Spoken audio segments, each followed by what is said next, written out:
Jā, un vienreiz man bija jau tāda stadija, jau, kad, nu kā, nu es vēl dzīvoju ar savu sievu kopā un viss, bet tad tu iedomājieties,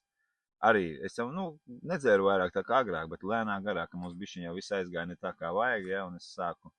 nu, kā saka, tu neesi dvēselē laimīgs, tev jau tu lēnāk garā meklē atkal, un vajag pa bišķiņiem, un vēlāk jau atkal vairāk, un savu bārā strādāja, visi tev patstāvīgi pērk un liek pa brīvu, vienam dzimeni, vienam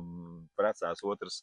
nomirs, trešais šī, nu, katru reizi kaut kas, viņi jau nāk tur vienreiz vai divreiz nedēļā, jā, tu esi tur vienmēr, jā, un tad patstāvīgs tā, tā. Un ar vienu, ar otru un trešo, tu lēnā garā, pats nejūt, kā tu ievelcies atkal tenī visā. Un tad bija tādas situācijas jau, kad noķēra, ka man jau ir sākās tas process, iedomājieties, es aizēju gulēt, ja,